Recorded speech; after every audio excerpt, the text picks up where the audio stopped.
Կյանքի խոսքի հավաքատեղիում դանակահարություն կատարածը թմրամիջոցի ազդեցության տակ է եղել։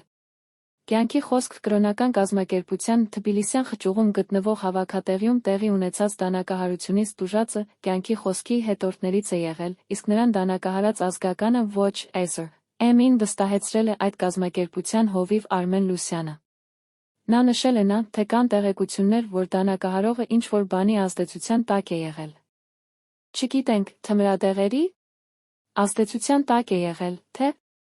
այլ բանի, ինքը մեր եկեղեցու հաճախող չի, հետորդ չի, իսկ տուժած անձը նրա մորաքույրն է, այդտեղ են հանդիպել, Լուսյանի խոսքով դեպքը տեղի է ունեցել պաշտամունքի ժամին։ Ականատեսները պատմել են, որ դանակահարել է ու արագ փախել, տեղում ներկա բժիշկը առաջին օգնություն է ցույց տվել, հետո դանակահարված կինը տեղափոխվել է հիվանդանոց, մեր տեղեկություններով նրա կյանքին վտանգ չի սպառնում։ Լուսյանի խոսքով իրենց էլ հայտնի չէ, ինչու է դանակահարողը ընտրել իրենց կյանքի խոսքի տարածքը։ Մենք դատապարտում ենք նման քայլը, մարդիկ ինչքան պետք է անցած լինեն կարմիր գծերը, որ հանցագործություն կատարելու համար ընտրեն եկեղեցական վայրերը։